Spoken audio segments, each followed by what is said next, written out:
Selamat malam Bapak Ibu sekalian. Ya, pada malam hari ini beberapa daripada keluarga-keluarga jemaat kita pada berlibur. Berarti Bapak Ibu yang di sini tidak berlibur. Kami sudah pulang berlibur minggu lalu. Ya, baik. Puji Tuhan, kita pada malam hari ini boleh masuk kembali ke dalam satu subtema bergumul dengan kegalauan. Sesuatu yang sebenarnya terjadi dalam kehidupan kita, realita kehidupan sebagai orang Kristen. Mari kita berdoa, mohon anugerah Kristus memimpin kita dalam pemberitaan firman. Bapa dalam kerajaan surga, kami datang kepada Tuhan, berterima kasih oleh karena Engkau adalah Allah yang tidak saja mencipta tubuh tetapi mencipta jiwa.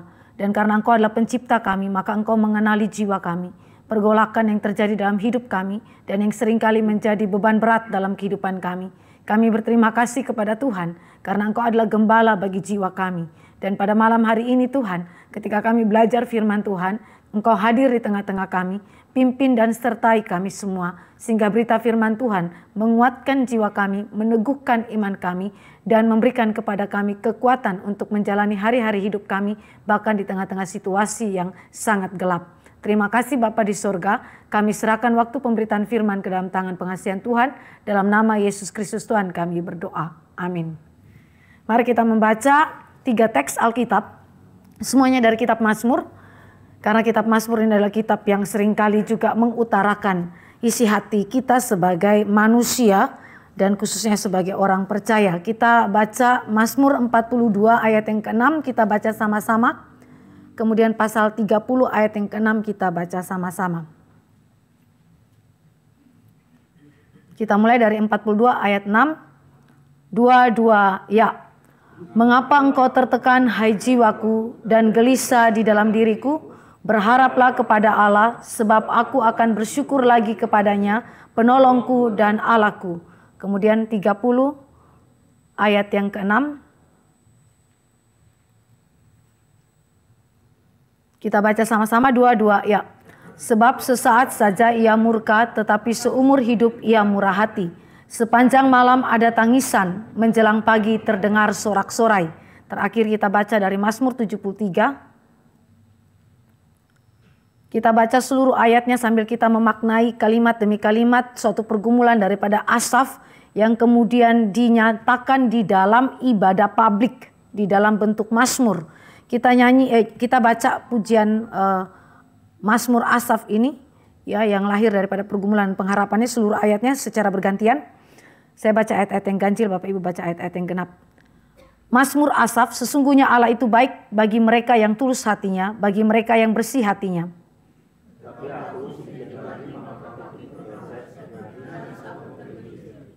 Sebab aku cemburu kepada pembual-pembual kalau aku melihat kemujuran orang-orang fasik.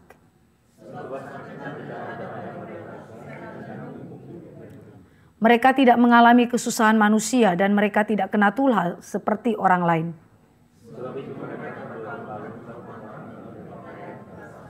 Karena kegemukan kesalahan mereka menyolok, hati mereka meluap-luap dengan sangkaan.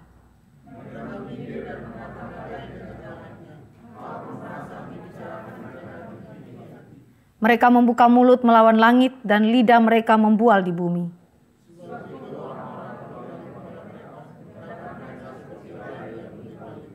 Dan mereka berkata, bagaimana Allah tahu hal itu? Adakah pengetahuan pada yang maha tinggi?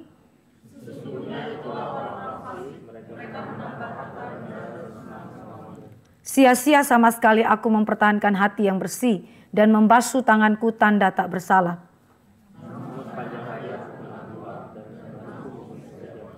Seandainya aku berkata, aku mau berkata-kata seperti itu, maka sesungguhnya aku telah berkhianat kepada angkatan anak-anakmu.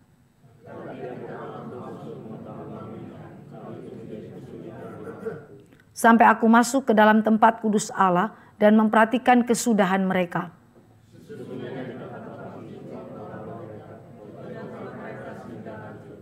Betapa binasa mereka dalam sekejap mata, lenyap habis oleh karena kedahsyatan.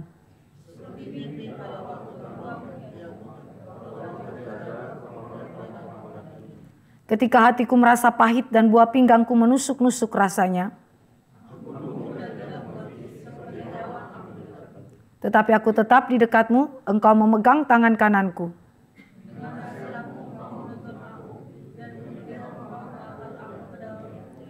Siapa gerangan ada padaku di sorga selain engkau? Selain engkau tidak ada yang kuingini di bumi.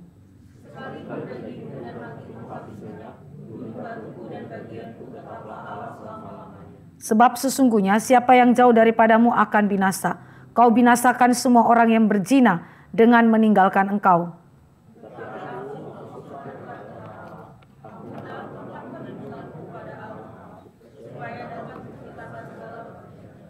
Ya, demikian pembacaan firman Tuhan. Bapak Ibu yang dikasih oleh Tuhan Yesus Kristus, ketika kita membaca kalimat demi kalimat dari pemazmur, kita berjumpa di sana adanya pergumulan dengan kegalauan. Dan kalau kita lihat kalimat-kalimat pemazmur itu menunjukkan semacam ada keputusasaan, kepahitan, dan hal-hal yang lain yang terjadi dalam kehidupan pemazmur. Nah, menariknya Martin Lloyd-Jones ini adalah seorang pendeta. Dia dari gereja kongregasionalis dan dia sebelumnya menjadi seorang dokter medis asal Wales, Inggris ya. Dia punya pengaruh dari sayap Calvinis dalam gerakan evangelis Inggris pada abad yang ke-20. Nah, dia punya satu kalimat ketika dia menganalisa kehidupan daripada gereja. Dia bilang begini, kebutuhan terbesar saat ini adalah gereja yang dibangunkan dan penuh sukacita. Orang-orang Kristen yang tidak bahagia adalah dalam ungkapan yang paling halus suatu rekomendasi yang menyedihkan dari iman Kristen. Kenapa kita menyebut kehidupan Kristen yang tidak bahagia itu adalah sesuatu yang menyedihkan dari iman Kristen. Salah satu buah roh adalah sukacita. Dan ketika kita kehilangan sukacita maka kegalauan itu segera datang. Ketika kita tidak bahagia di dalam koridor apa yang dimaksudkan oleh Tuhan, maka di saat itu juga kegalauan segera datang menyergap kita. Dan bukankah seringkali orang Kristen ketika menjalankan pelayanan dia, pelayanan baik di sekolah, di gereja, di tempat pekerjaan, di mana saja, ketika kita kehilangan sukacita, maka segala tuntutan atau segala kewajiban yang harus kita lakukan itu menjadi beban berat. Menjadi sesuatu yang kelihatannya mencekik kita. Dan akhirnya kita galau di sana. Kita menjadi orang yang benar-benar sulit untuk bahkan memahami diri kita sendiri. Seperti yang dialami oleh pemazmur. Dan bagaimana dia harus menghidupi imannya di tengah-tengah situasi yang demikian. Maka kegalauan itu berkaitan erat dengan aspek bahagia atau sukacita di dalam Tuhan. Apa itu kegalauan? Kalau kita memperhatikan di dalam slide saudara dan saya melihat di situ arti daripada kegalauan. Kegalauan itu bukan depresi. Kita mungkin berpikir kegalauan itu di dalam kategori depresi. Tetapi saya setuju dengan apa yang dikatakan oleh John Piper dan juga Martin Lloyd-Jones. Dikatakan bahwa depresi itu seringkali konotasinya itu berkaitan dengan kondisi klinis. Yang membutuhkan penanganan lebih lanjut. Misalnya melalui pelayanan psikiatri ataupun konselor ataupun psikolog dan lain-lain. Jadi ada semacam kondisi klinis yang dibutuhkan untuk penanganan lebih jauh.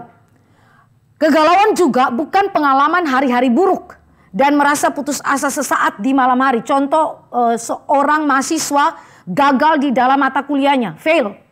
Kemudian dia menjadi putus asa, dia rasa itu hari yang terburuk bagi dia.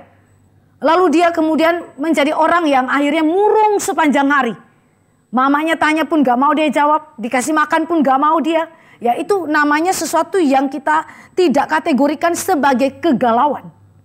Maka apa yang dimaksudkan dengan kegalauan? Kegalauan itu ada di antara dua fakta tersebut. Di antara depresi dan pengalaman akan hari-hari buruk yang menyebabkan saudara putus asa.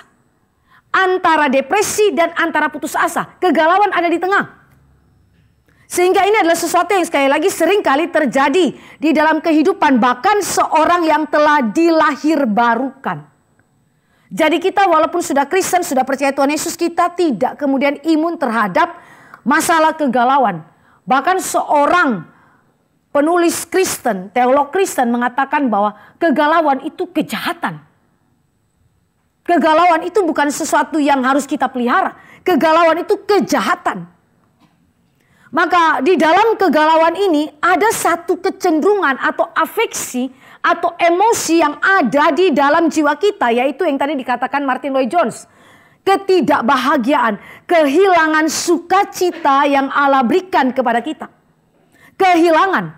Dan ini sekali lagi diakibatkan oleh beragam macam faktor penyebab. Kalau kita baca ya, nanti saya akan tunjukkan beberapa kompleksitas daripada penyebab terjadinya kegalauan dalam kehidupan kita sebagai orang Kristen. Jadi bukan hanya sekedar urusan rohani, tetapi banyak sekali yang menyebabkan kegalauan itu terjadi. Dan akar daripada kegalauan itu, kalau kita baca lebih lanjut dan meneliti Alkitab, kita akan ketemu bahwa akar kegalauan adalah ketidakpercayaan kepada Allah di masa depan, yang mana fondasinya itu di dalam pribadi dan karya Kristus. Di masa depan, anugerah di masa depan berdasarkan karya Kristus baik di masa lalu maupun di masa yang akan datang. Nah, ini adalah sesuatu yang sekali lagi kita akan coba analisa, kita akan coba belajar sama-sama bagaimana Alkitab menganalisanya. Nah, sebelum kita akan masuk lebih jauh terhadap pembahasan mengenai Alkitab, kita lihat lebih dalam lagi terhadap penyebab kompleksitas atau penyebab kompleksnya kegalauan begitu ya. Mari kita lihat sebentar di dalam slide berikutnya ya. Di situ ada beberapa aspek yang saya sebutkan. Yang pertama itu kepribadian dan karakter atau temperamen bawaan. Kadang-kadang ada orang ketika menghadapi suatu tekanan tertentu, dia nggak mudah galau. Tapi ada orang kita lihat ringan masalahnya, tapi galaunya luar biasa. Bahkan dia jatuh ke ekstrim depresi. Ada semacam tingkat karakter, temperamen, atau kepribadian bawaan yang menyebabkan kegalauan itu juga terjadi. Ini kontribusi secara internal di dalam kehidupan kita yang menyebabkan terjadinya kegalauan. Nah, salah satu contoh itu misalnya depresi yang tidak wajar yang merupakan bawaan. Ya, secara genetik ataupun misalnya secara hereditas. Itu ada. Contoh ini yang disebut dengan misalnya saya sebutkan saja salah satunya hipokondria. Hipokondria mungkin Bapak Ibu pernah dengar ya.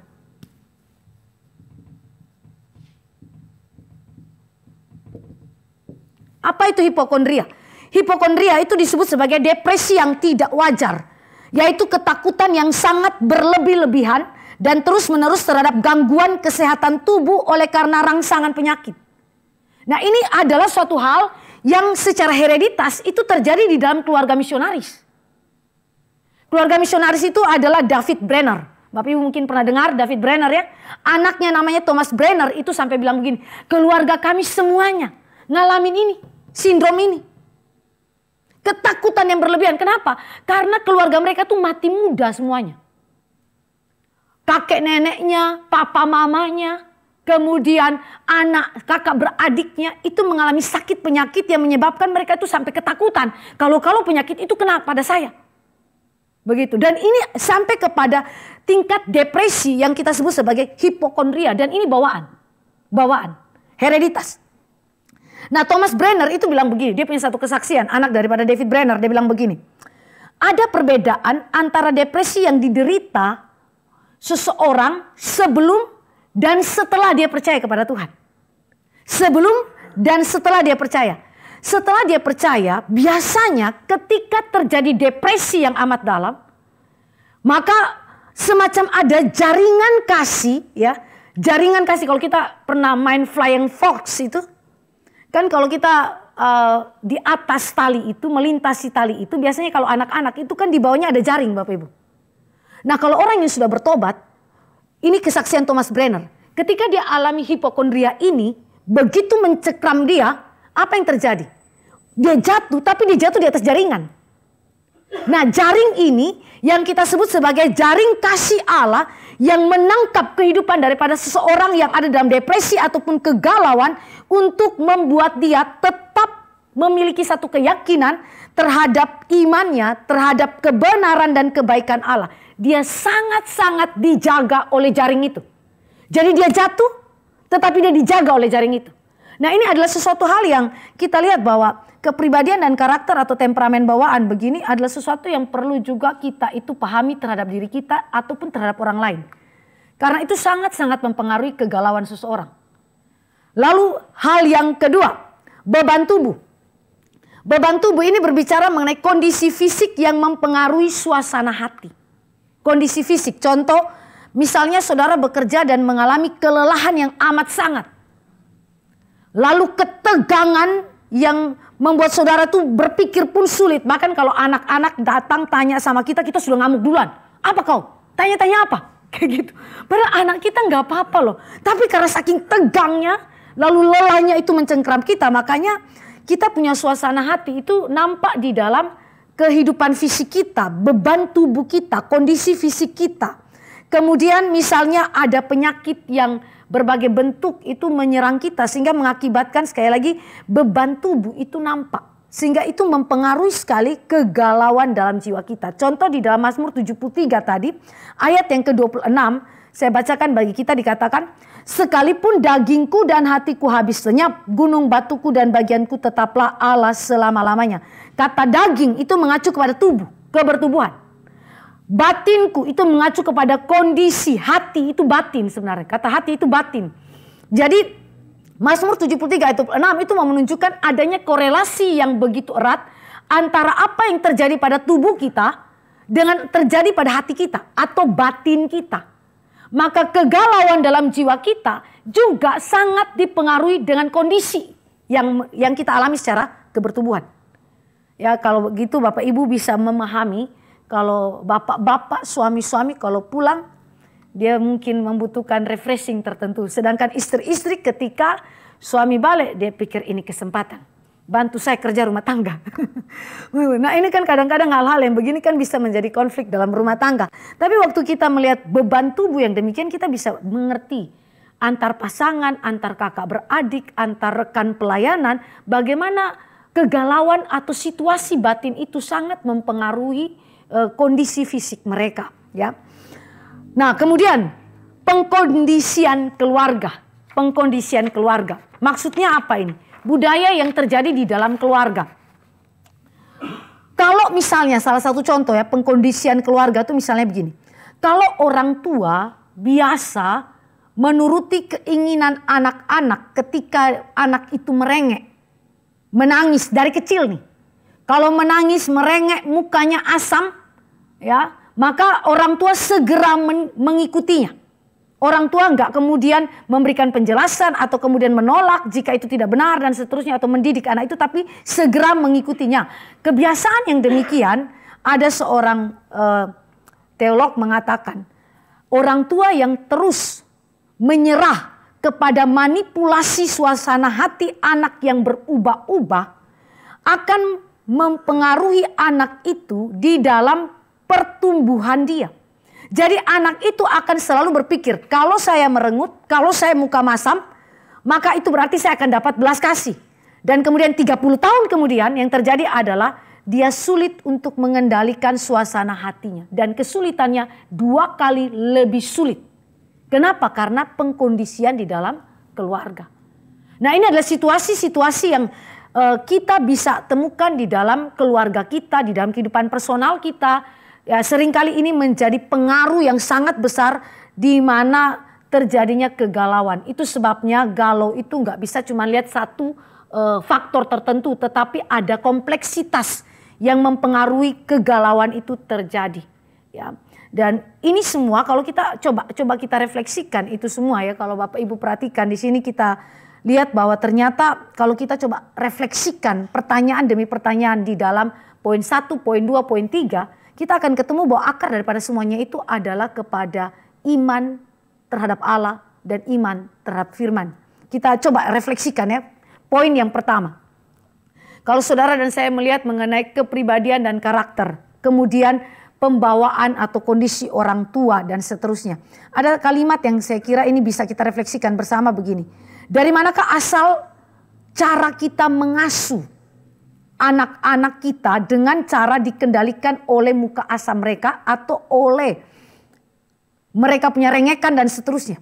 Apakah itu keyakinan yang kuat akan firman Allah sebagai landasan yang terbaik dalam mengasuh anak? Nah ini saya coba ajak kita untuk melihat bahwa ternyata cara kita mengkondisikan anak-anak kita dalam keluarga dan membentuk karakter mereka, membentuk kehidupan mereka yang akan membuat mereka bagaimana cara menghadapi masalah di waktu yang akan datang. Kembali lagi pertanyaannya, apakah itu didasarkan kepada keyakinan yang kuat terhadap firman Allah sebagai fondasi mengasuh anak atau tidak? Waktu kita kerja dengan begitu amat melelahkan, aktivitas pulang kerja malam hari dan seterusnya. Pertanyaannya, apakah itu kita kerjakan dengan suatu keyakinan iman kepada Allah kita berdasarkan firman Tuhan? Jadi sebenarnya semua kebiasaan-kebiasaan yang mempengaruhi kegalauan itu, akar berpikirnya kalau kita tanya, kita coba analisa secara reflektif dalam kehidupan kita, maka akar itu adalah pada ketidakpercayaan kepada Allah dan firman-Nya. Kenapa saudara? Karena orang melakukannya berdasarkan apa yang menjadi pikiran, perspektif dan juga keinginan hatinya, tetapi tidak menempatkan Allah dan firman sebagai yang menjadi fondasi dalam kehidupan mereka. Maka di sini kembali kepada apa yang saya katakan. Akar daripada kegalauan itu adalah ketidakpercayaan kepada anugerah Allah di masa depan. Yang mana fondasinya di dalam pribadi dan karya Kristus. Dan kalau kita tidak kemudian peka kepada hal ini dan kita membiarkan terus-menerus kegalauan itu berkembang tanpa kita berjuang melawannya, maka itu adalah bukti saudara dan saya sedang ada di dalam ketidakpercayaan. Nah, mungkin kita perlu memberikan batasan. Ketidakpercayaan yang dimaksudkan bukan ateisme. Bukan ateisme. Ketidakpercayaan ini adalah bagian yang merupakan akar daripada kegalauan. Namun ketidakpercayaan ini bukan ateisme. Ateisme itu adalah sesuatu yang menyangkali iman Kristen. Menyangkali eksistensi Allah dan seterusnya. Tapi kita tidak di situ ya Bapak Ibu ya. Ini berbicara mengenai bagaimana pergolakan dalam jiwa kita. Ada waktu di mana kita tuh tidak percaya kepada Allah. Tetapi sekalipun kita tidak percaya, ada jaring yang menopang kita. Jaring itu adalah kasih karunia Tuhan. Begitu. Ini yang kemudian menjadi sesuatu hal yang dibukakan oleh Alkitab kepada kita. Nah, maka di dalam konteks ini saudara dan saya melihat bahwa pentingnya kita berkhotbah kepada diri kita sendiri. Berkhotbah kepada diri kita sendiri yang berarti kita tidak membiarkan kegalauan itu terus terjadi tanpa peperangan iman. Kita tidak membiarkan diri kita berbicara lebih banyak kepada kita daripada kita berbicara kepada diri kita sendiri. Nah, ini Lloyd Jones bilang berbagai pikiran ketika muncul dalam benak kita itu cenderung berbicara kepada kita. Menyampaikan apa yang menjadi perspektif berpikir kepada kita. Dan itu sangat menentukan keputusan kita jika kita tidak kemudian berbicara kepada diri kita. Nah, ini adalah sesuatu yang kita belajar bagaimana berperang terhadap pikiran-pikiran bahkan afeksi-afeksi yang muncul dalam benak atau jiwa kita yang melawan firman. Dan pada saat itu Alkitab memberikan kepada kita petunjuk bahwa bagaimana Tuhan memimpin saudara dan saya untuk kemudian bicara kepada jiwa kita. Bicara apa kepada jiwa kita? Sama seperti Mazmur tadi ya. Kalau kita lihat di dalam Mazmur dikatakan, mengapa engkau gelisah hai jiwaku. Kata gelisah itu mengacu kepada kegalauan. Sesuatu yang terjadi dalam jiwa kita. Peperangan antara kepercayaan dan ketidakpercayaan. Itu terjadi dalam jiwa kita. Celakanya kalau kita terus membiarkan pikiran berkata-kata kepada kita. Tetapi Alkitab bicara kepada saudara dan saya mengenai bicara kepada diri sendiri. Bicarakan apa kepada diri kita sendiri? Injil. Karena di dalam Injil itu Alkitab bicara bahwa Injil itu menasihati kita. Injil mengoreksi kita. Bahkan Injil itu menegur kita. Memarahi kita, menghardik kita. Injil itu memimpin kita kepada kebenaran. Sehingga memampukan kita mempercayai Allah dan firman-Nya di tengah-tengah peperangan melawan ketidakpercayaan. Begitu. Pernah waktu yang lalu saya bicara dengan pemuda kami, para pemuda kami yang mereka juga mengalami hal yang sama. Kegalauan ini sampai dengan waktu di mana ketika mereka itu berdoa. Ada waktu di mana mereka berdoa tapi mereka itu tidak berdoa sebenarnya. Jadi orang pimpin pokok doa.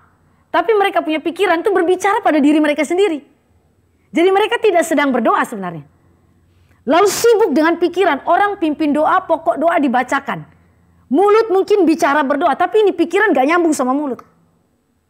Terus waktu saya katakan kepada mereka, apa yang engkau lakukan ketika itu terjadi?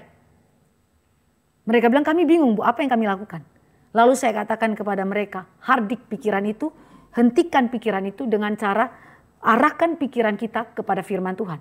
Nah, ini adalah sesuatu hal yang kemudian kita bisa lihat sebagai salah satu bentuk ya, Martin Lloyd Jones ini kasih tahu, salah satu bentuk bagaimana kita memerangi dan tidak membiarkan kegalauan yang terjadi pada jiwa kita. yang kita bahkan tidak tahu kapan munculnya. Serta merta saja muncul begitu saja. Sama seperti yang dialami misalnya oleh seorang teolog namanya Charles Spurgeon. Charles Spurgeon itu dia mengalami suatu kegalauan yang besar karena penyakit rematiknya. Tetapi bukan cuma itu, dia juga alami depresi yang tidak tahu apa penyebabnya. Sehingga ada waktu di mana dia tuh menangis seperti anak kecil selama 1 jam. Dan dia tidak tahu apa yang ditangisinya. Penyebabnya apa, dia nggak tahu. Lalu apakah dihibur dengan permainan kecapi seperti Daud menghibur Saul? Dia bilang permainan kecapinya Daud pun nggak bisa hibur dia. Karena dia masuk ke dalam satu kegelapan jiwa dia yang dia gambarkan sebagai baut besi misterius yang mengunci pintu pengharapan dan memenjarakan jiwa di dalam penjara yang gelap. Kalau kita dipenjara di dalam penjara yang gelap, tidak ada orang yang bisa akses masuk ke dalam, saudara. Bahkan diri kita pun gak bisa akses masuk untuk membuka penjara itu karena kita sedang dipenjara di dalamnya. Kalau seperti ini, saudara, bagaimana kita bisa memiliki pengharapan? Maka Charles Spurgeon itu mengatakan bahwa hanya tangan surgawi saja yang berkuasa untuk mendobrak masuk baut besi yang misterius yang mengunci pintu pengharapan jiwa kita. Itu hanya bisa didobrak oleh tangan surgawi, oleh tangan Tuhan sendiri. Dan obatnya adalah, obat yang menyembuhkannya adalah iman yang suci kepada Allah. Nah, ini adalah sesuatu yang menggambarkan kepada kita bahwa betapa penting jiwa kita membutuhkan Injil. Membutuhkan Injil yang bisa mendobrak jiwa kita yang sedang berada di dalam kegelapan itu. Itu sebabnya kita harus berkata kepada diri kita sendiri. Almarhum Pendeta Rudi Pranoto, beliau itu kan papa daripada Pendeta Billy. Di mana Pendeta Billy itu juga menghadapi suatu penyakit yang sukar. Ya.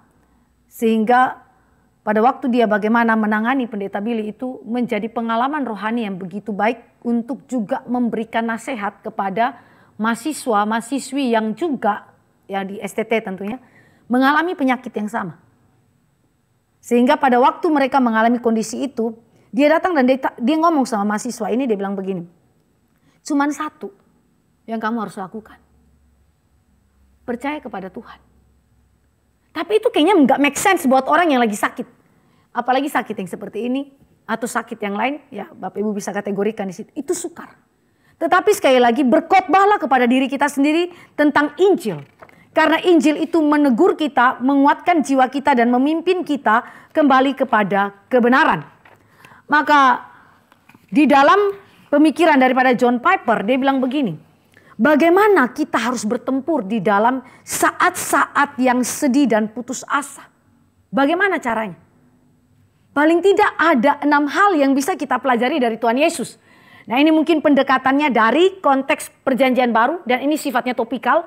Nanti kemudian saya akan bahas Bapak Ibu secara ekspositoris tapi tidak terlalu panjang terkait dengan Mazmur 73. Kita lihat dulu di dalam konteks pemikiran daripada John Piper yang mengacu kepada Kristus, bagaimana Kristus menangani situasi yang sukar di tengah-tengah penderitaannya. Mari kita baca sebentar dalam Matius 26.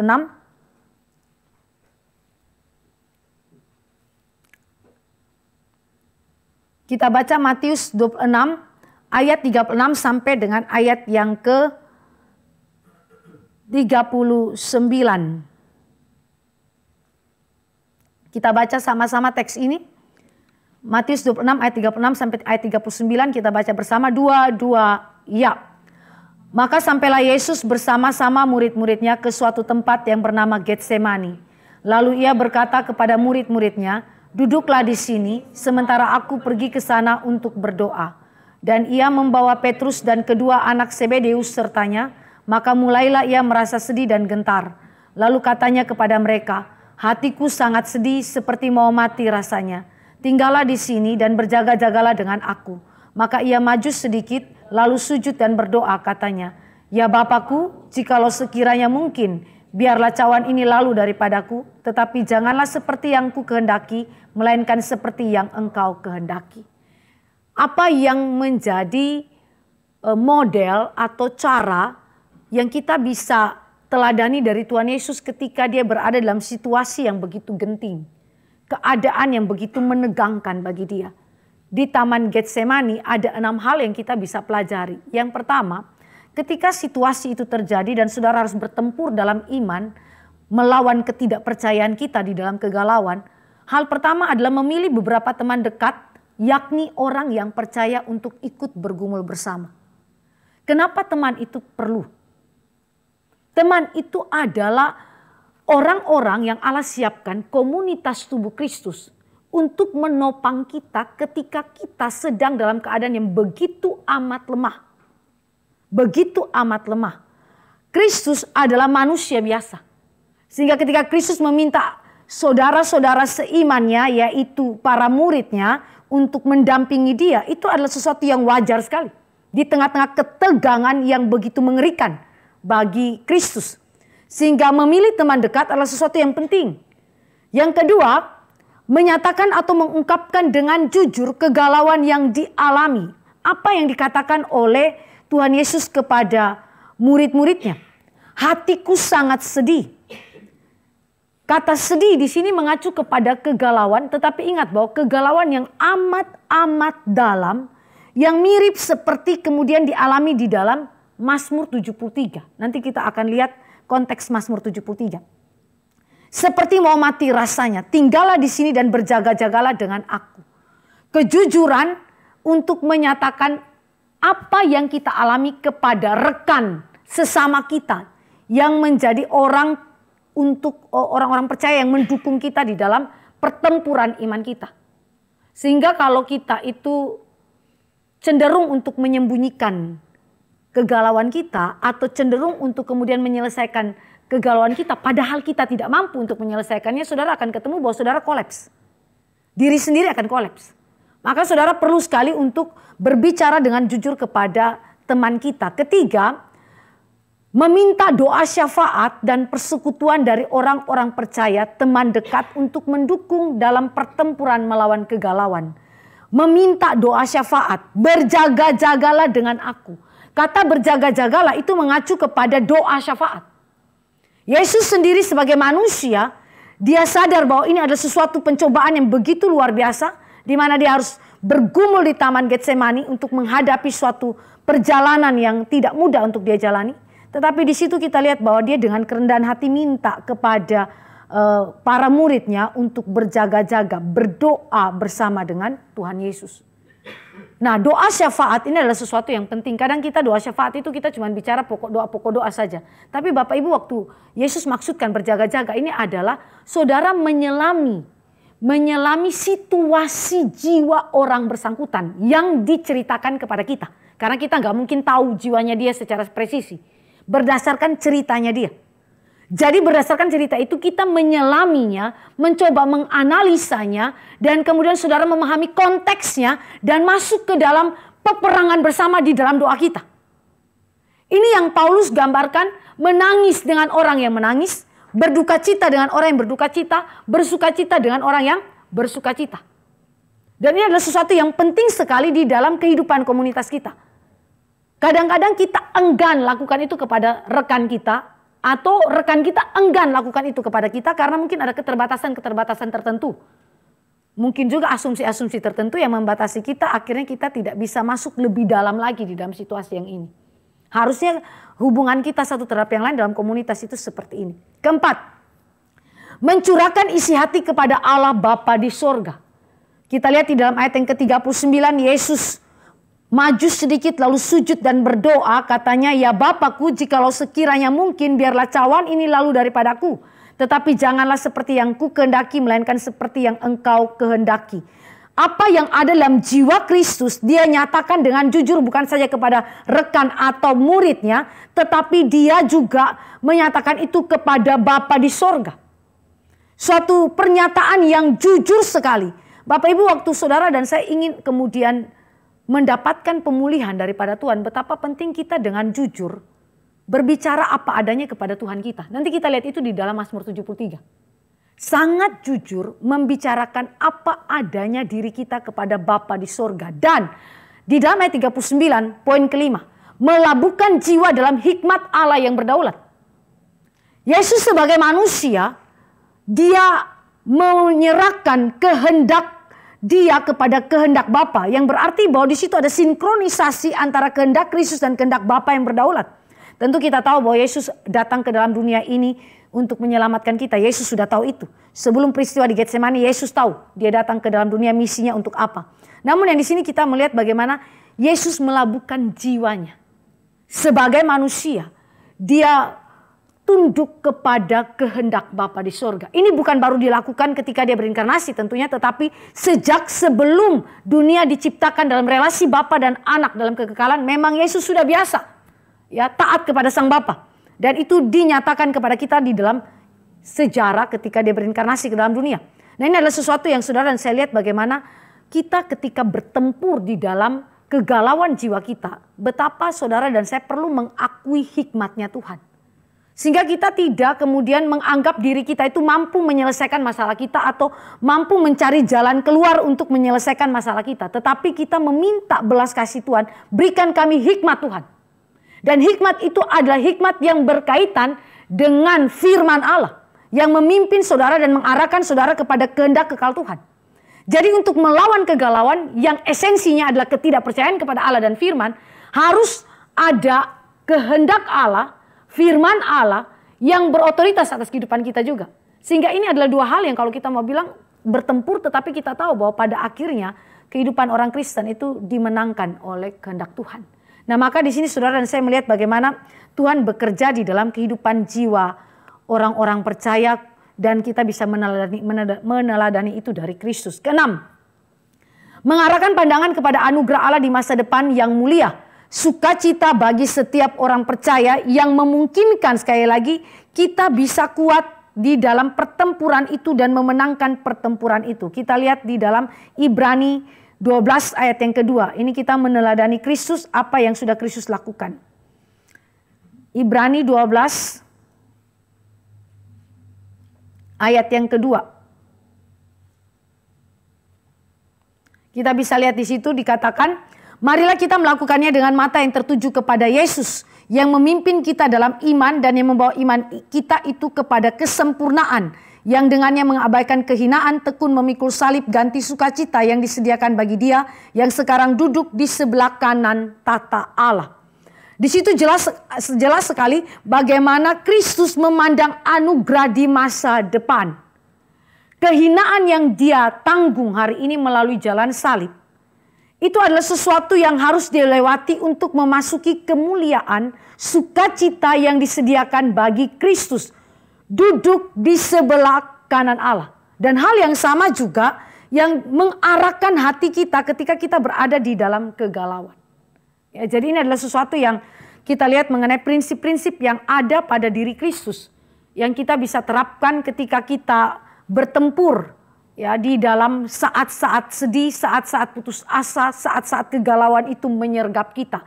Ingat bahwa akar kegalauan adalah ketidakpercayaan kepada Allah dan firman. Maka perlawanan kepada ketidakpercayaan adalah kepercayaan kepada Allah dan firman. Seperti yang dikatakan di dalam Injil Matius, bagaimana Yesus memenangkan ya setiap pergulatan yang dialaminya. Nah, sekarang mari kita masuk ke dalam Mazmur 73. Tadi di dalam konteks Kristus kita sudah lihat bagaimana kehidupan Yesus yang memenangkan pergulatan di dalam jiwa Dia. Nah, sekarang kita lihat di dalam Mazmur 73 ayat yang pertama.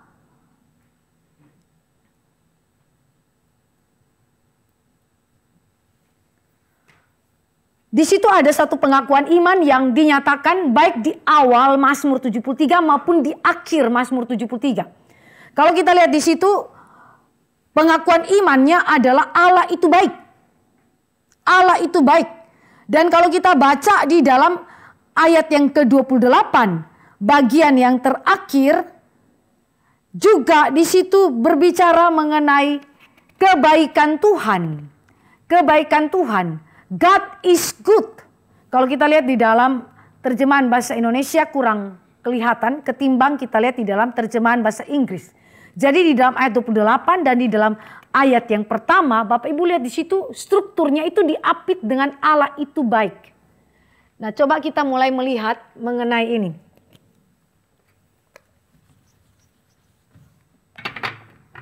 Kegalauan sama dengan ketidakpercayaan.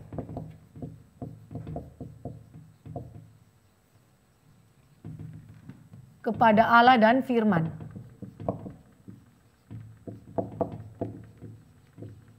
Firman ini khususnya mengenai janji Allah di masa yang akan datang. Di masa depan. Nah, sekarang Bapak Ibu dan saya perhatikan bagaimana pemazmur memenangkan kegalauan ini dengan satu statement, Allah itu baik. Ini adalah pengakuan iman baik di awal Mazmur 78, pembukaan dan penutupan.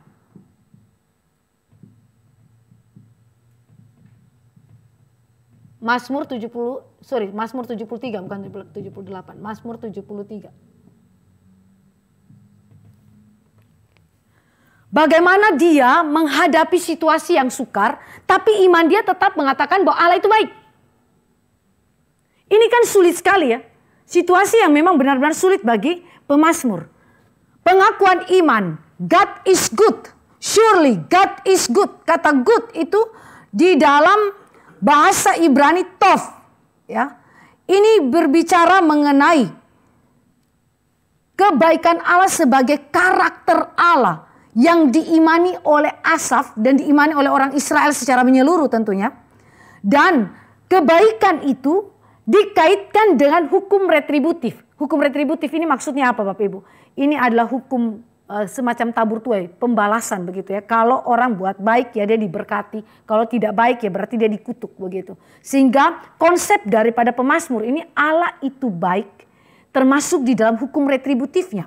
Mereka yang tulus hati bagi mereka yang bersih hatinya. Ini konsep pikir ya Bapak Ibu ya. Nanti kita lihat bagaimana kegalauan menyerang dia. Iman yang demikian juga diakui setelah ayat 28, setelah Asaf itu secara personal dia mengalami situasi yang sukar. Jadi ini bukan sekedar pengakuan iman secara kognitif atau biasa kita hafalkan di dalam Alkitab, tetapi pengakuan iman yang melewati pergumulan, melibatkan suatu pengenalan yang bersifat personal dan eksistensial di dalam beragam kehidupan daripada si pemazmur. Sehingga ketika dia menyimpulkan kehidupan dia menyimpulkan bahwa Allah itu baik. Allah itu baik. Sekalipun dia harus mengalami begitu banyaknya kesulitan.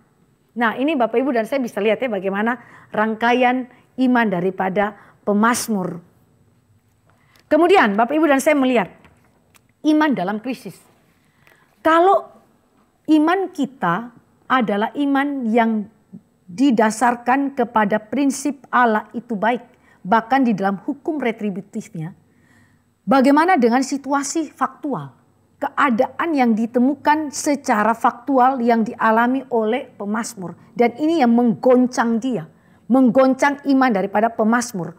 Kita lihat di dalam Mazmur 73 ayat yang kedua. Kalimatnya dia akui dengan jujur sekali. Goncangan itu terjadi, sedikit lagi maka kakiku terpeleset, nyaris aku tergelincir. Beda dengan Kristus ya. Kristus itu tidak mengatakan bahwa sedikit lagi kakiku terpeleset, nyaris aku tergelincir. Yesus memang mengalami apa yang disebut dengan pergolakan jiwa di Taman Getsemani. Tetapi pergolakan jiwa yang dialami oleh pemazmur ini sedikit berbeda daripada Kristus ketika dia melihat bahwa kemakmuran orang fasik itu kok lebih baik daripada orang-orang percaya. Orang yang setia ikut kepada Tuhan.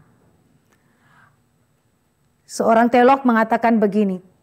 Kalimat dari pemazmur sedikit lagi maka kakiku terpeleset nyaris aku tergelincir. Itu sebenarnya metafora untuk menjelaskan bahwa sekarang pemazmur itu imannya tergoncang.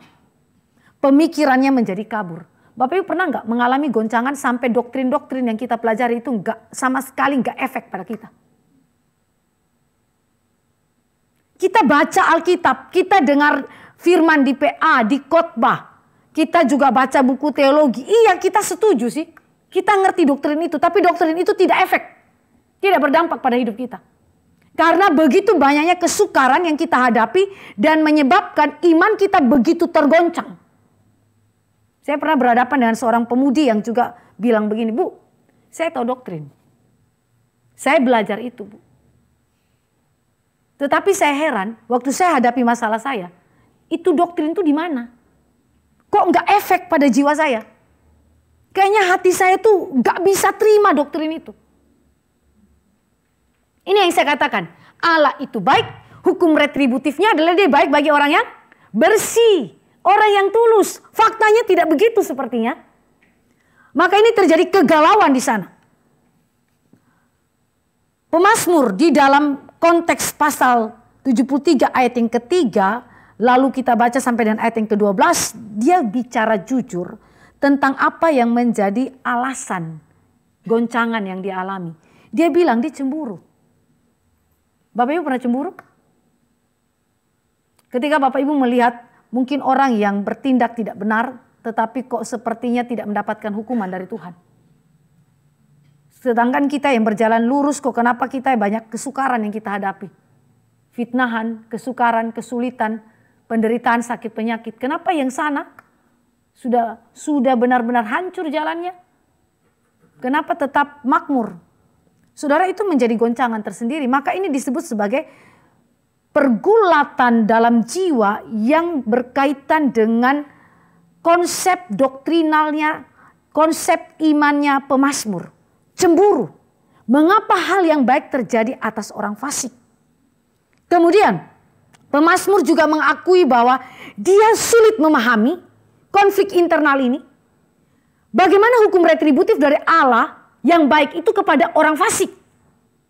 Dia nggak ngerti bagaimana itu tuh bisa terjadi atas orang fasik. Faktanya seolah-olah Allah yang baik itu yang harusnya melakukan keadilan kepada mereka yang fasik dengan menghukumnya, tetapi dia seperti yang tidak bisa dipercayai. Kata-katanya nggak bisa dipercayai dan seterusnya. Saudara, ini yang disebut dengan konflik internal. Konflik internal. Sesuatu yang mungkin saja terjadi dalam kehidupan saudara dan saya. Karena sekali lagi orang Israel punya cara pikir hukum retributif itu adalah standarnya itu taat Taurat. Kalau taat Taurat, maka itu berarti diberkati Tuhan. Kalau enggak taat Taurat berarti itu dikutuk oleh Tuhan, begitu. Jadi itu adalah suatu konsep yang sangat mereka pegang. Sehingga mereka ketika menghadapi situasi yang sulit itu mereka kemudian ya keadaan yang sepertinya berkebalikan daripada keyakinan mereka, itu mereka tergoncang di sana. Nah, Bapak Ibu, saya kira bahwa di dalam kehidupan kita sebagai orang percaya, goncangan itu sangat mungkin terjadi dalam beragam bentuk. Ya, seperti tadi sudah katakan mengenai kompleksitas penyebabnya.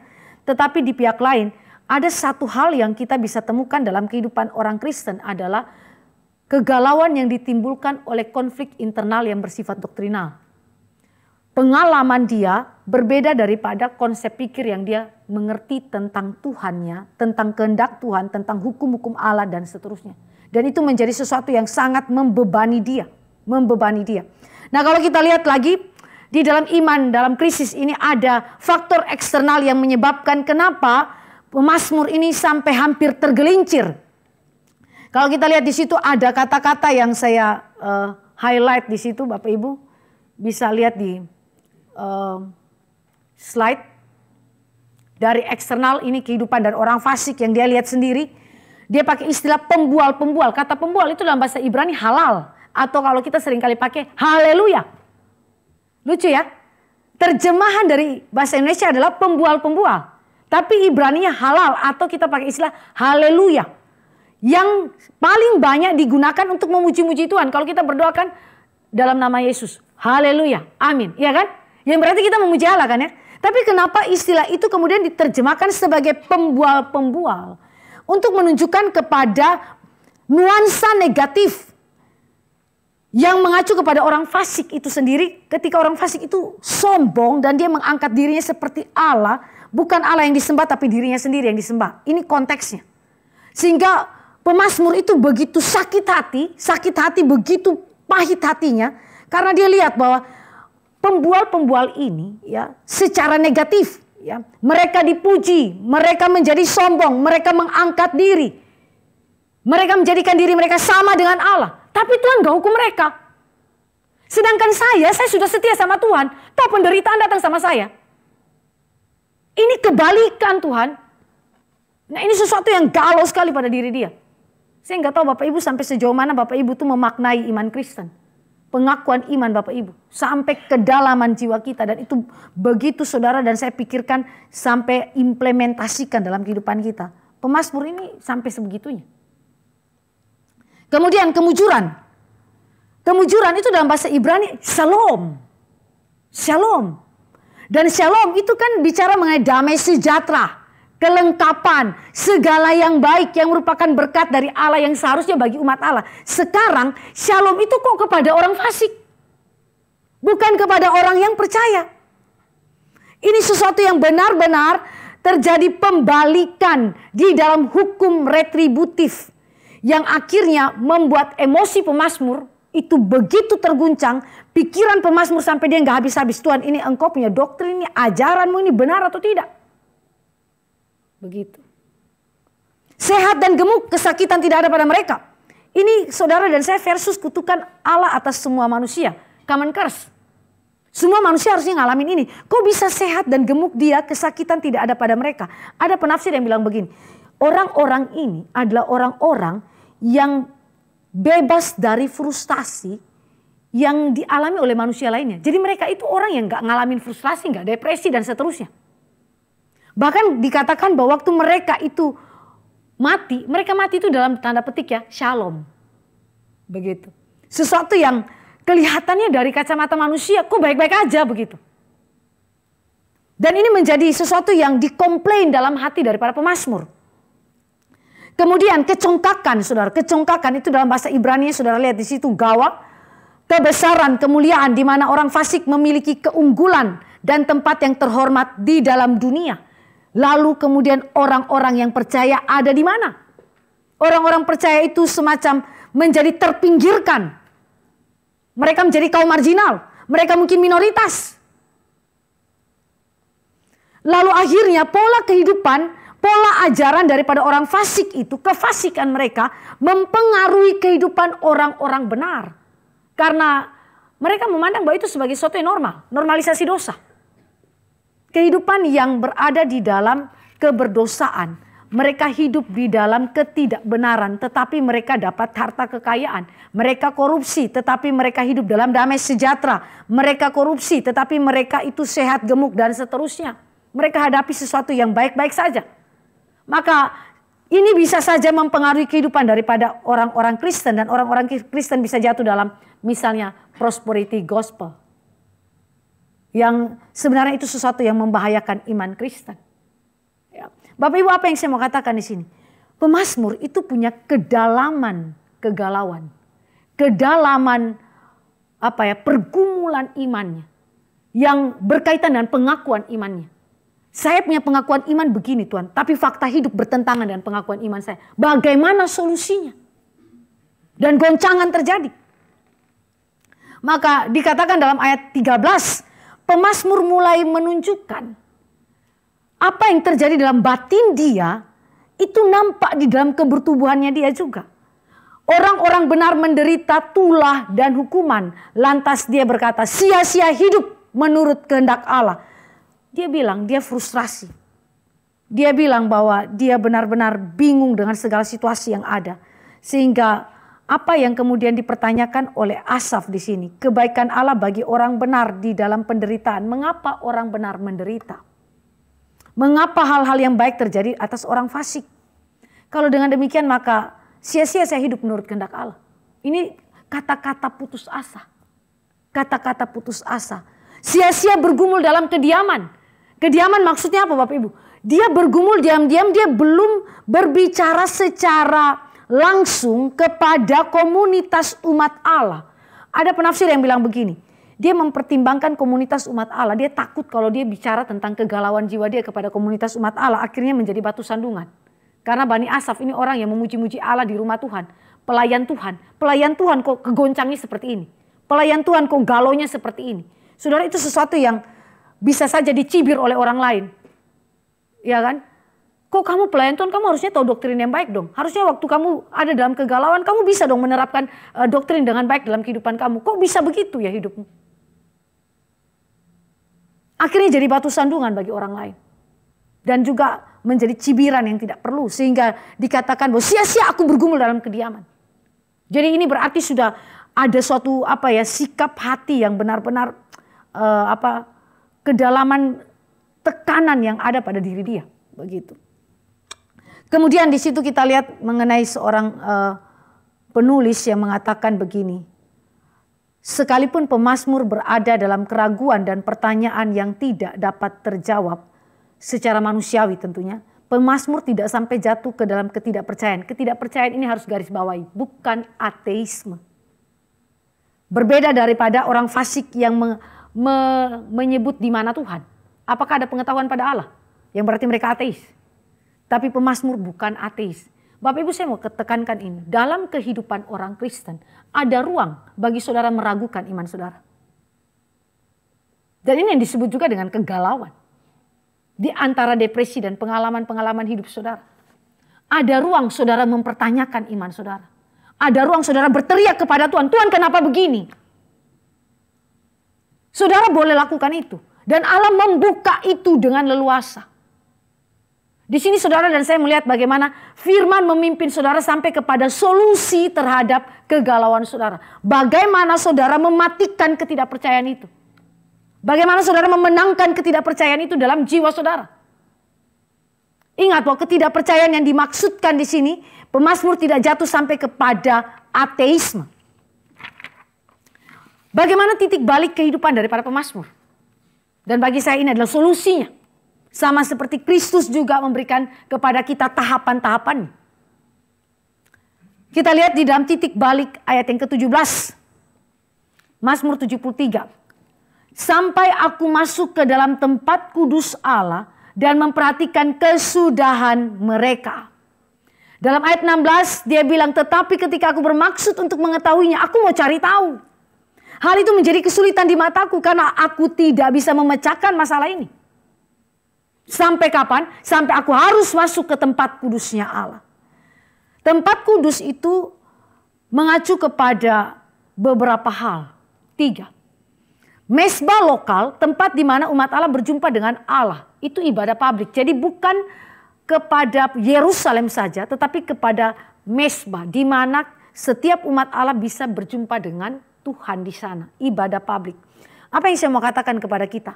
Saudara, jangan ketika dalam kegalauan atau mungkin saudara jatuh kepada ekstrim depresi dan seterusnya, jangan tinggalkan ibadah publik. Saudara harus terus datang kepada ibadah publik. Mengapa? Hal yang kedua, di dalam ibadah publik itulah Allah menyatakan jawaban terhadap pergumulan iman pemazmur. Dengan cara dia memberikan wahyu khusus. Dia bicara mengenai kehendak Allah kepada orang fasik, yakni kebinasaan kekal. Aku melihat kepada kesudahan mereka. Aku memperhatikan kepada kesudahan mereka. Di sini Allah memberikan kepada pemazmur perspektif yang baru. Allah itu baik. Walaupun tampaknya di dalam dunia ini sepertinya fakta berkebalikan dengan pengakuan iman ini. Tetapi Allah berikan wahyu khusus, yaitu Alkitab. Di sini kehendak Allah ada bagi mereka yang percaya dan kehendak Allah bagi yang percaya dan yang tidak percaya. Believers and unbelievers.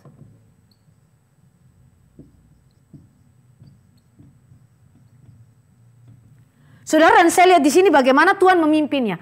Dan ketika dia bicara mengenai kehendak Allah, ada perspektif baru yang Tuhan berikan. Perspektif baru. Perspektif baru yang dimaksudkan apa, saudara? Perspektif eskatologi. Tahu dari mana?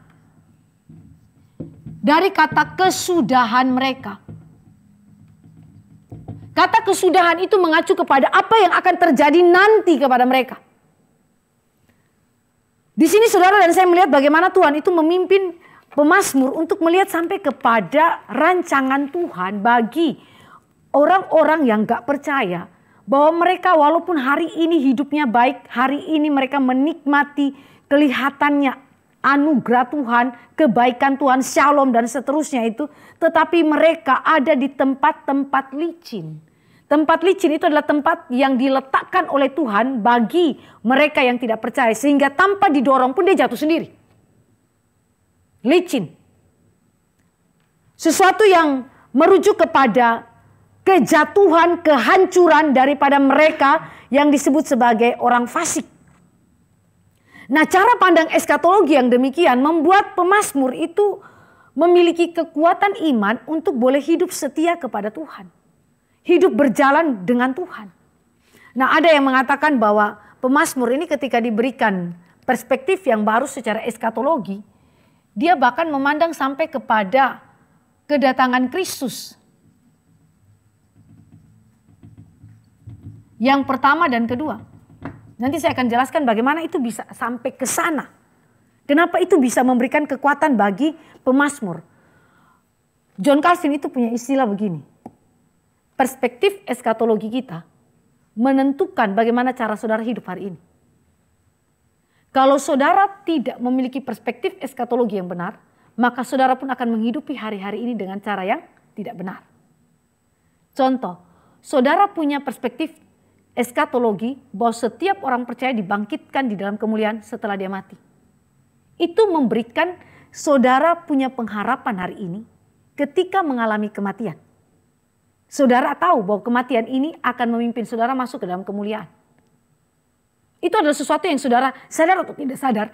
Perspektif eskatologi menentukan hidup hari ini. Kalau saudara berpikir hidup kita setelah kematian nihil. Habis. Nihil. Maka itu berarti hiduplah kue sera-sera hari ini. Orang akan hidup kue sera-sera. Kue sera-sera ya terserah saya. Mau jalan kemana, arah kemana terserah. Kue sera-sera. Saya mau hidup dengan dosa terserah saya. Toh hidup ini pada akhirnya nihil. Saudara lihat ya, konsep kesudahan eskatologi menentukan hari ini. Maka kalau saudara dan saya melihat bagaimana pemazmur itu memiliki satu pandangan eskatologi, ini sesuatu hal yang menghibur jiwa dia dan memberikan solusi kepada jiwa dia. Nah, selain daripada itu Bapak Ibu dan saya lihat bahwa di situ ada tempat atau ruang yang Allah berikan bagi pemazmur. Untuk pemazmur itu juga melakukan ratapan. Ratapan ya Bapak Ibu ya. Ratapan. Ratapan itu apa saudara? Ratapan itu adalah cara untuk membuka pintu. Yang tadi dikatakan ya, Martin Lloyd Jones tadi bilang apa? Baut besi yang mengikat atau memenjarakan kita. Siapa yang buka itu? Tangan sorgawi yang bukakan itu. Lalu caranya bagaimana? Ratapan. Ratapan adalah ruang yang Allah berikan kepada kita untuk membuka pintu itu. Pintu kegelapan itu, kegelapan jiwa kita. Dan memberi ruang bagi Allah untuk memulihkan kehidupan kita. Sehingga kita bisa berjalan di dalam kebenarannya. Kita sekalipun frustrasi atau mengalami kegalauan, kita bisa tetap memiliki suatu relasi yang begitu dalam dengan Allah kita. Relasi yang benar-benar mengalami kebaikan Tuhan. Mengalami cinta kasih Tuhan dalam kehidupan kita. Dan pada saat itu saudara dan saya lihat bagaimana sifat Allah yang maha baik itu akan bekerja menolong kita. Saudara dan saya bisa lihat ini juga di dalam kehidupan para rasul misalnya. Paulus, Silas, mereka ada di dalam penjara. Tetapi saudara dan saya lihat bagaimana mereka bisa memuji Allah. Mereka menaikkan mazmur puji-pujian bahkan di tengah-tengah mereka ada dalam penjara. Kenapa bisa begitu saudara? Karena Tuhan memberikan kepada mereka perspektif. Sesuatu hal yang baru kepada mereka. Ya, sehingga mereka memiliki kekuatan dan bahkan ada ruang ratapan untuk boleh menghibur mereka dan menguatkan mereka sehingga mereka bisa tetap berpengharapan kepada Tuhan. Ratapan ini yang tadi saya katakan, bahkan saudara punya kesempatan untuk berteriak kepada Tuhan, kesempatan untuk tanda petik komplain kepada Tuhan, berkata-kata kepada Tuhan bukan dengan tujuan untuk menghina Tuhan ya saudara. Seperti contohnya Yeremia, ketika Yeremia itu sudah ada dalam situasi yang begitu menegangkan buat dia dan begitu berada dalam tekanan. Apa yang dilakukan oleh Yeremia? Dia marah kepada Tuhan. Karena dia mengharapkan pembelaan Tuhan, ternyata Tuhan gak bela dia. Lalu apa yang dilakukan oleh Yeremia? Dia marah dan dia bilang gini, Tuhan itu seperti aliran air sungai yang tidak bisa dipercayai. Kalau aliran kan bergerak terus ya. Jadi itu berarti nggak bisa dipercayai Tuhan. Ya saudara, ada ruang buat kita berkata-kata dalam arti bahwa menyatakan apa yang menjadi keadaan jiwa kita kepada Tuhan. Dan di situ kita akan lihat bagaimana Tuhan mengkonseling jiwa kita, mengarahkan jiwa kita. Ini sesuatu yang penting sekali. Maka kita lihat bahwa Allah adalah jawaban terhadap pergumulan iman pemazmur.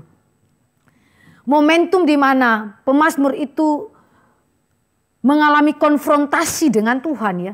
Di situ dikatakan di dalam ayat selanjutnya, engkau mengangkat aku ke dalam kemuliaan. Kata mengangkat ya, di situ kan berbicara mengenai tindakan Allah yang membawa pemazmur melihat dari perspektifnya Tuhan, melihat daripada cara pandangnya Tuhan, sehingga dia bisa mengalami apa yang disebut dengan hesetnya Tuhan, kebaikan demi kebaikan Tuhan. Sekalipun sekali lagi mereka ada di dalam pemazmur ada di dalam kesukaran. Nah di sini saudara saya lihat bahwa heset, kata heset itu adalah mengacu kepada kasih setia Allah yang digenapi secara sempurna dalam Kristus. Maka pemazmur itu ketika dikatakan dia diangkat ke dalam kemuliaan, dia memandang daripada kehadiran Allah, kemuliaan Allah, itu mengacu kepada Kristus sebenarnya. Dia lihat kepada Kristus. Kristus itu kalau mau dikatakan dia adalah Allah manusia. Allah yang jadi manusia yang menderita bagi keselamatan manusia. Allah manusia yang menjadi penyataan diri Allah kepada manusia sehingga manusia bisa berjumpa dengan Allah di dalam Kristus. Dan kemudian dia juga adalah Allah manusia yang memasuki kemuliaan melalui jalan salib. Bahkan dia Allah manusia yang menyertai umatnya sepanjang zaman. Maka di dalam sudut pandang dari sorga itu pemazmur bukan cuma sekedar melihat masalahnya dia, perspektifnya Tuhan, tetapi dia juga memandang sampai kepada karya Kristus yang akan datang. Orang benar yang menderita. Namun melalui penderitaannya dia memasuki jalan kemuliaan. Sehingga di sini kita melihat mengenai kemuliaan yang Tuhan berikan kepada umat Allah. Itu adalah suatu bentuk keyakinan iman yang memberikan kepada mereka kekuatan untuk menjalani sekali lagi hari-hari hidup mereka. Sehingga kesimpulan akhir pemulihan iman daripada pemazmur adalah Allah itu baik. Allah itu baik. Mazmur 73. Bapak Ibu bisa lihat di slide yang terakhir. Saya katakan mengenai Allah itu baik. Akhirnya pemazmur memenangkan pergulatan jiwa dia. Dan dia mengatakan di dalam ayat 25 sampai dengan ayat yang ke-28. Tadinya dia begitu putus asa. Tadinya dia rasa dia tidak memiliki pengharapan. Tapi setelah Allah memberitahukan kepada dia apa yang terjadi.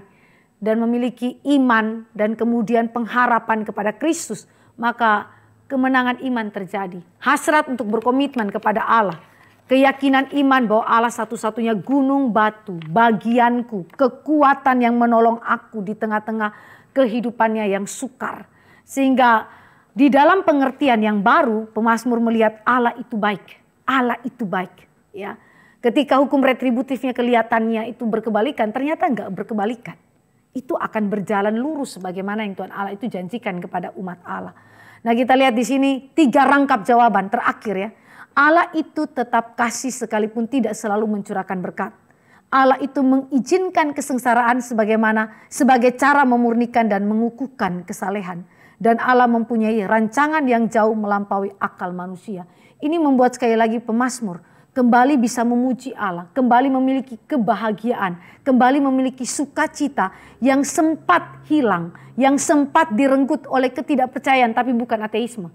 Karena konflik internal terkait dengan doktrin tadi. Berharap dengan cara bergumul seperti inilah kita gereja juga hari ini belajar. Bagaimana cara bergumul melawan kegalauan kita. Menghancurkan kegalauan kita dan tidak membiarkan kegalauan menguasai jiwa kita. Mari kita berdoa. Bapa kami dalam kerajaan sorga, kami datang kepada Tuhan. Berterima kasih karena anugerah Roh-Mu yang pimpin kami boleh mengerti firman Tuhan dan bagaimana cara pemazmur maupun cara Kristus berhadapan dengan situasi-situasi sukar mereka. Masalah-masalah yang mereka hadapi di dalam ketegangan dan tekanan yang begitu amat berat. Kami berdoa biarlah ini menjadi prinsip hidup yang memimpin kehidupan kami di tengah-tengah kegalauan jiwa kami. Sertai umat-Mu, pimpin kami semua di dalam kebenaran. Dalam nama Yesus Kristus Tuhan kami berdoa. Amin.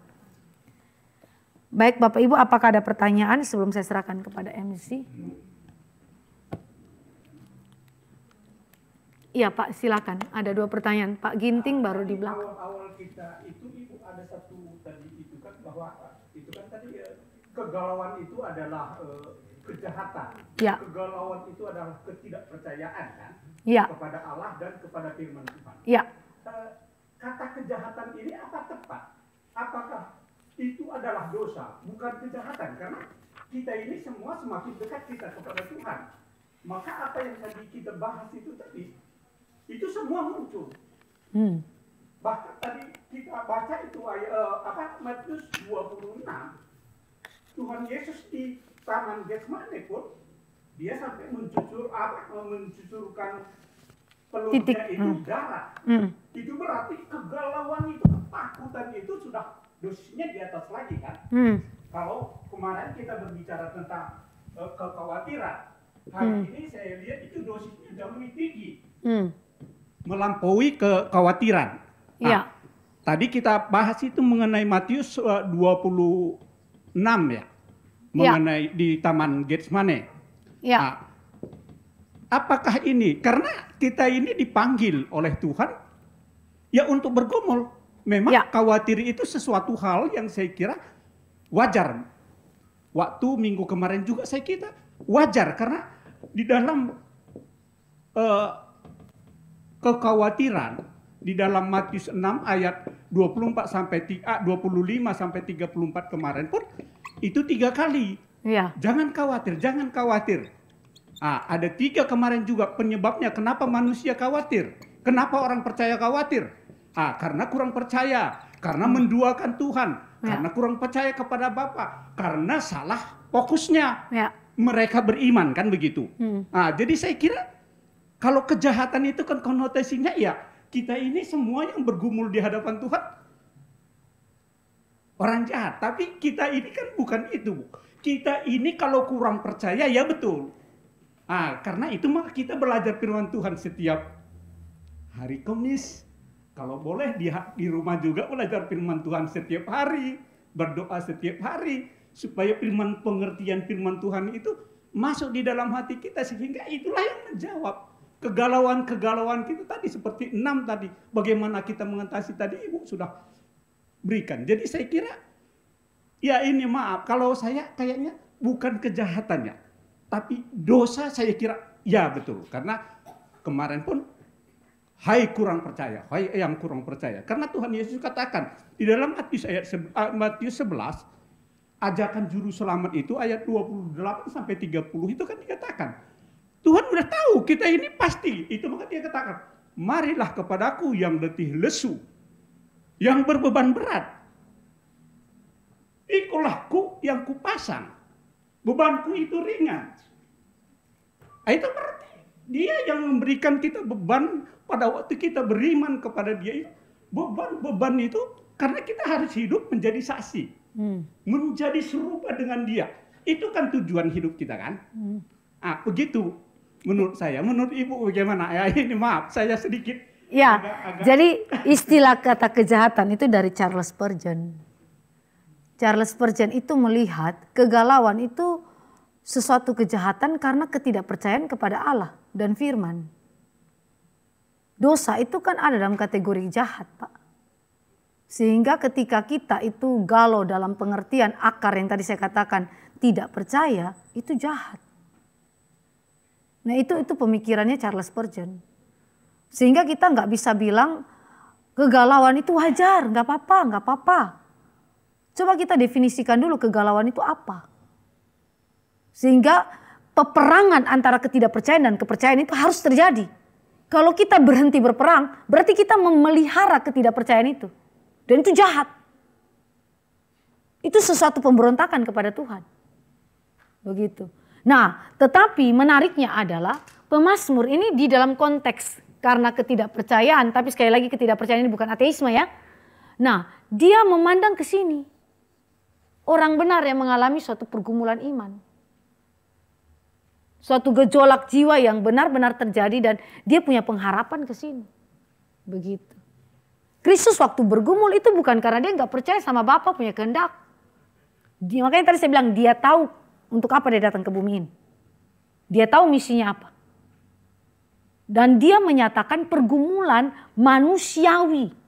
Yang dimana kita pun manusia ngalamin itu. Sebelum Kristus pemazmur ngalamin itu.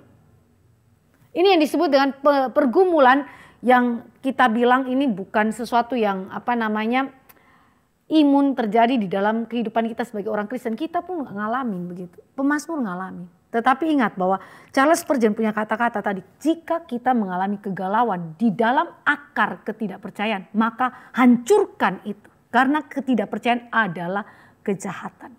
Dosa adalah jahat. Begitu Pak, itu maksudnya Charles Spurgeon di situ. Jadi bukan dalam arti bahwa mengatakan bahwa pemazmur ini bukan orang percaya dan seterusnya, enggak sih. Justru menurut saya kita orang percaya bergumul seperti pemazmur bergumul. Ketika kita tahu bahwa ada semacam sesuatu ketidakpercayaan dalam jiwa kita, kita belajar datang kepada Tuhan untuk Tuhan menolong kita. Begitu. Itu sih Pak. Ya, yang kedua silakan Bu Leni. Ya. Saya ada pelayanan pribadi dan memang kondisinya seperti tadi yang Ibu sudah paparkan ya. Lalu sudah 2 tahun gitu ya, dan dia masih tetap galau gitu. Dan saya selalu tanya kenapa sih gitu ya. Salah satunya adalah saya tarik dia supaya dia masuk ke komunitas Kristen di mana dia berada gitu. Tapi dia bilang bahwa komunitas Kristen di sekeliling dia itu cenderung menghakimi dia gitu. Jadi tidak bisa seperti tadi, kurang bisa masuk berelasi dan lain sebagainya gitu ya. Pertanyaan saya ya, hal-hal apa yang saya sebagai temannya lagi menarik dia gitu, maksudnya melayani dia gitu ya. Hal-hal apa yang praktis yang bisa saya lakukan gitu Bu. Ya baik, mengenai masalah yang dihadapi mungkin kita perlu tahu dulu identifikasi masalah apa Bu.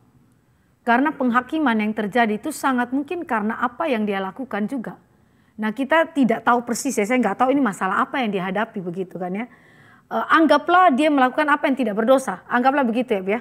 Anggaplah dia tidak berdosa tetapi dihakimi dengan berlebihan.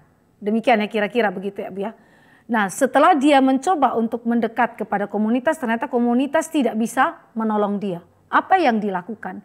Saya kira seperti yang Kristus itu berikan kepada kita. Carilah orang percaya, ya tentu murid-murid kan tidak selevel dengan Kristus tentunya.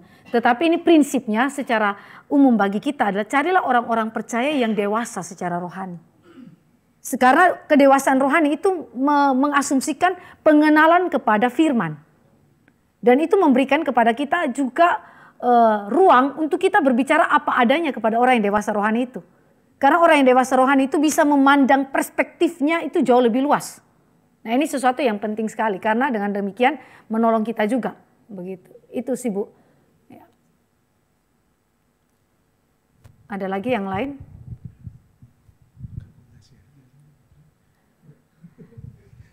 Bu, saya mau nggak tahu ini mau nanya atau mau apa ya Bu, cuman galau. Cuman ada beberapa hal yang menarik sih dari saya tadi, ada statement Ibu. Kalau kita banyak pikiran tadi ya Bu ya, baru kita hardik seperti itu ya Bu ya. Saya enggak tahu macam menghardiknya kayak menghardik setan atau gimana Bu itu ya.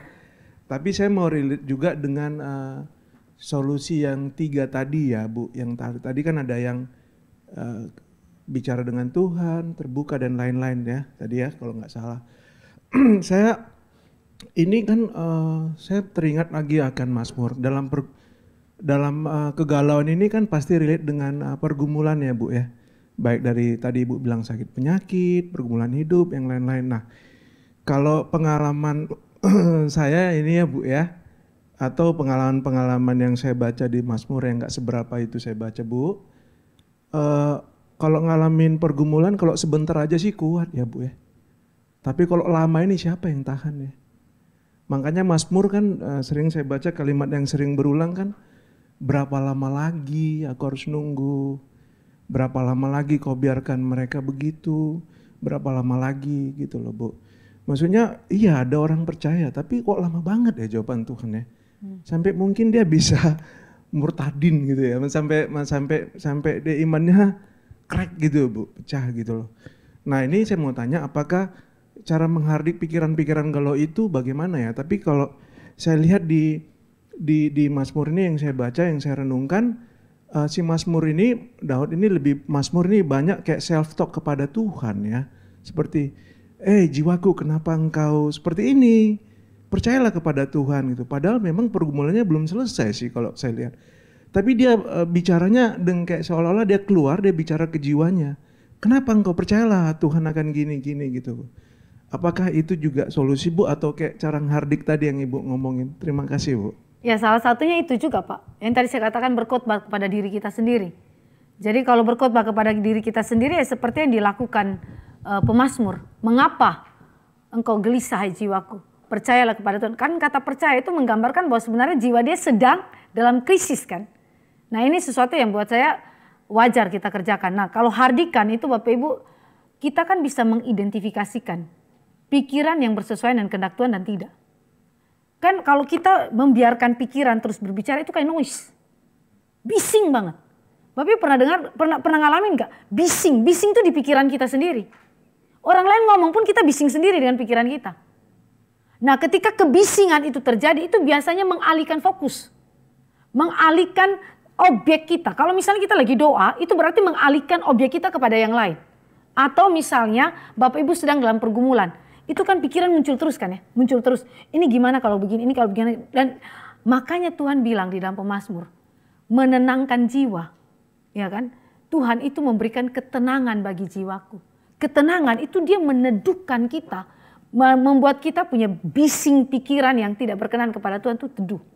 Dalam arti bahwa pengharapan kita kepada Tuhan ada. Begitu Pak. Jadi itu yang kira-kira kita ya secara masing-masing secara aplikatif bisa kerjakan di dalam masing-masing punya pergumulan ya. Karena saya juga bergumul beda, Bapak Ibu punya pergumulan juga beda. Begitu. Oke Pak. Ada lagi yang lain?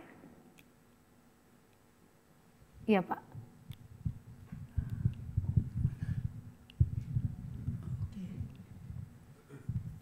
Masalah kegalauan ya. Seperti yang Ibu bilang tadi, kalau kita ada kegalauan, nah kita mencoba untuk mencari teman ya yang bisa untuk membantu kita di dalam memecahkan masalah itu sendiri. Nah kalau kasusnya di ini ya, di kisah Ayub ya. Ayub kan berkeluh kesah. Di sana dia mengalami tekanan yang sangat besar gitu. Bahkan dikatakan di sana sampai dia mengutuki diri sendiri dan kelahirannya. Nah itu seperti yang dikatakan Pak Ginting tadi, ini adalah suatu kejahatan. Dalam Ibu tadi udah meluruskannya ya. Menurut siapa tadi yang itu? Charles Spurgeon. Nah, mengutuki diri dan akhirnya dia menjumpai sahabat-sahabatnya datang untuk meneguhkan dia. Nah, ternyata harapan dia atau apa yang disampaikan temannya itu tidak bahkan berbalik menyerang dia. Nah, yang jadi pertanyaan, kita mencurahkan hati kita itu kepada orang seperti bagaimana gitu, yang perlu kita yang perlu membuat kita itu bisa mencari solusi yang terbaik supaya jangan kita jadi tambah. Kalau tadi si Ayubnya malah tambah kusam pikirannya. Jadi gimana Bu maksudnya ini? Ya, persoalan yang sama sebenarnya dialami oleh Ayub dan pemazmur. Mereka punya pandangan tentang hukum retributif itu adalah kalau orang yang taat diberkati, tidak menderita. Tapi kalau orang yang gak taat dikutuk, menderita. Faktanya orang yang saleh itu menderita. Sehingga mereka tidak punya, itu namanya puzzle yang hilang. Salah satu puzzle yang hilang yang mereka gak ngerti. Yang tadi saya katakan hesetnya Tuhan. Hesetnya Tuhan itu apa? Kasih setia Tuhan. Tuhan ini gimana sih hukum retributifmu? Maka untuk membuat pasal itu lengkap, Allah izinkan penderitaan terjadi. Jadi Ayub punya penderitaan tuh nggak ada yang tahu berapa panjang dia menderita, berapa lama tahun tuh nggak ada yang tahu. Kalau misalnya dia sekitar 1 bulan mungkin masih mungkin ya. Tapi kalau sampai dia kutuk dia punya hari kelahiran, sangat mungkin dia punya waktu itu tuh panjang, penderitaannya itu panjang. Sehingga masalah hukum retributif itu menjadi persoalan besar bagi orang percaya. Kami menderita Tuhan, sedangkan yang di sana enggak begitu. Tapi coba kita lihat ya, Tuhan punya cara membuat Ayub juga pemazmur mengerti hesed, kasih setia Tuhan, bahkan ketika umat Allah menderita. Allah tuh nggak tinggalkan, makanya tadi saya bilang 3 rangkap jawaban itu. Allah itu tetap kasih sekalipun tidak mencurahkan berkat dan seterusnya. Pasal itu, untuk mengerti pasal itu, Tuhan izinkan penderitaan yang sulit. Itu nggak main-main itu. Untuk mengerti satu konsep berpikir tentang kehendak Tuhan, tentang prinsip biblika, itu Tuhan tolong izinkan kita ngalamin penderitaan. Dan sangat mungkin Bapak Ibu sekarang menderita, sangat mungkin Tuhan mau ajar kita satu prinsip tertentu yang kita belum paham. Begitu. Sangat mungkin demikian. Begitu Pak.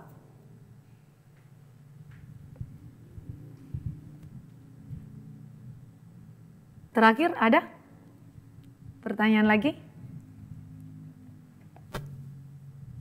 Baik. Kalau nggak ada, saya serahkan kembali kepada MC.